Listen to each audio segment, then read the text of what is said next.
That sense of the outsider that you're talking about there, it's a quality that, if you look at your joint careers, Sinead, you grew up in Dublin, you started in the Abbey, and you go and you work primarily in London. As you get older, Patrick, you were born in England, you have Irish connections, but you come and you work here. And when I look at both your work, okay, I know you said that you haven't worked particularly closely together other than in the field tribute, but one quality that absolutely signals this is a Patrick Mason production, this is a Sinéad Cusack performance, is that a tremendous sense of intimacy and a tremendous sense of accuracy. And I think for both of you, having worked with both of you, I respond to and I respect deeply the degree of care that you take with the detailing of what you're going to see on stage as an actor, as a director.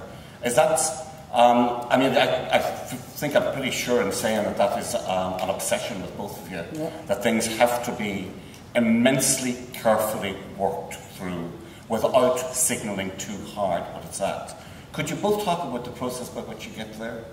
Well, it's a fantastic compliment, because the thing that attracts me to performance and to direction and to the plays as well is specificity. It's my favourite word. Specifics. I hate generalised emotion on stage. I hate producing it myself. I want to be specific. Because, you know, I can be talking to you now, as I am. There are half a dozen thoughts carrying on in my head about the fact that Bob is sitting there, that somebody is photographing me, that, you know, I can see Richard, my son, I can see various people. So there are all sorts of thoughts carrying on in my head as I deliver these words that are coming out of my mouth. And that's what I want to do when I start working on a part. I want to find the specifics of her journey, you know, of what is happening to her, not just in the moment, but what informs the moment. And that has to do with her history, it has to do with the weather, it has to do with her mood, it's all those things. And I know when I go to the theatre and I'm watching a play, and less so on television and film, but in the theatre, it's so transparent when that specificity is missing. There's a broad brushstroke of a colour on the canvas, and I'm not interested in that. I just love to see all the various different threads in the tapestry. And that's what I do in the rehearsal period, and that's what I do in research. And my research takes very odd forms. I mean, really odd. Like when I do a Shakespeare part, I find a discipline, a physical discipline that suits the character. When I was doing The Taming of the Shrew, which Bob Crowley designed, when I was doing that, I pumped iron for 3 months. Now, why I pumped iron is an absolute mystery to me. But it felt right to go to, and I mean pumping iron. It's not something I would do normally, and I've never done since. I'm talking about lifting weights, because it suited her. When I did Beatrice in the Shrew, I learned ballet. And when I did Cleopatra, I learned to do backflips and did Pilates and stuff like that, so she was incredibly physical. So I work physically, and then I work all around where she comes from, and to find, sorry, I'm going to blow on about it, but I'll just tell you one little example. I couldn't play Cleopatra. I read all the iconography, you know, there was all that iconography about Cleopatra, the most beautiful woman in the world, you know, and she'd been portrayed on screen and on stage, and I thought, I can't play this woman. I have no way into her, not at all. And I read masses about her as a female. I discovered that she spoke 11 languages, that she was a brilliant woman, extraordinary political strategist, just amazing. And all the myths about her she'd been demonised by Rome. So all the myths about her were bollocks, you know. So I did all that reading, but I still couldn't get into her. Couldn't find her. And then I was in rehearsal, I think I'd been about a week in. And do you know what the first line of Cleopatra's, well, most of you won't, but the first line that Cleopatra has to Antony is the following. If this be love, tell me how much. Now, if that's not the cry of a mistress, she wasn't a wife. She was a mistress. She was clinging on by her fingernails to that man. And she was aging. And suddenly I found the way in. That's fantastic. So those are the things I'm always looking for. The detail of being a mistress, not a wife. And then then you can start to build. And then you build all the specifics. So I went on a bit, sorry. No.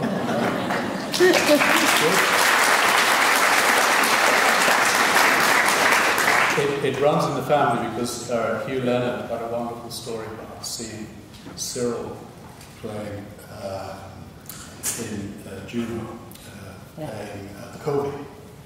Not in Juno. He played the Covey in Plaid.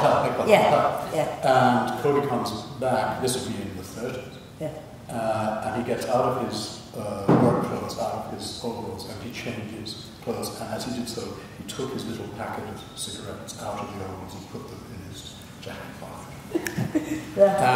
and Jack Leonard tells the story, he says that was acting. It's that specific observation that makes the character exist in that instant. That's a little insight that is there, and there it is. And I absolutely agree. I mean, it's the same approaching a production. And Bob earlier were talking, his eye, the selection of a chair, which may take months to find the right chair, which is all, of course, unknown to you as an audience, and so it should be. In one sense, you shouldn't even notice because that chair is so natural, that chair is so inevitable, that in one level you don't even question that it's sitting there on stage. But at another level, subliminal level, that chair is giving you all the information you need about where the world of this play is, what's happening in this play. It's all about this kind of breaking things down to these tiny details. And that's why it is such painstaking work. But it's also true in terms of texts. It's very often a line, a phrase, a single word, a beat, a silence, a hesitation that is absolutely critical to the meaning of a scene, to the impact of a scene. And if you say, oh, well, I know, yeah, she's angry. Yeah, so exactly. Let's play the anger. That's the generalization. Everything goes out the window. There's no rhythm. It can be quite bracing. It can be quite exciting. One of the ways you know when a production is in trouble is when you become aware that the director has told the actors to cut all the pauses. There's not a moment of silence. Then you know you're in trouble because one of the things that is so telling, one of the weapons that a playwright has, with lots of words and rhythm and music, of course, is silence. And silences, moments of stillness, even tiny hesitations are absolutely, packed with significance. Yeah. And I think one of the things that can happen in rehearsal, is you've got to, in 6 weeks' time, or whatever it is, produce a production, a performance. So there's this pressure to kind of push through and get it up and make it work. And actually, I don't know about you, but there's a sort of, in initial weeks of rehearsal, there's this sort of counterintuitive thing where everything has to be slowed down. Everything has to be broken down. Everything has to be stopped. And your own sort of natural propensity to, let's just do it, let's get it on, is actually you have to roll back on that, say, no, just stop, wait, what, who, where, why, I just want to tell you one little story, sort of instance. I didn't want to interrupt you, but I'm afraid that Bob might go. Because Bob Crowley's here, but I know he has to go, I just want to tell you one little instance of what happens in the rehearsal process with the deconstruction of the play. It has to be really... but Bob, as a designer, in the days when we worked together at the Royal Shakespeare Company, he knows this story inside out, he's heard it 100 times, but when he was designing at the Royal Shakespeare Company and I was playing, and we were doing The Taming of the Shrew, and because you have to get a huge set made, extravagant costumes made in the space of the 6 weeks that Patrick's talking about. The designer is forced to present his design and his costumes really on day one of rehearsal. So that's 6 weeks before you go into rehearsal. So Bob produced the most magnificent set, as always he does, but he also produced the most beautiful costumes for Katerina that you can imagine. They were a cross between Zandra Rhodes and sort of Elizabethan. Everything was silk and beaded and stunningly beautiful. And we were all in awe just looking at these stunning costumes. Then we went into rehearsal and we did exactly what Patrick's talking about. We went back to basics. And what I discovered about Kate was that she would never, in a million years, wear the clothes that her father had bought for her in order to sell her to the highest bidder.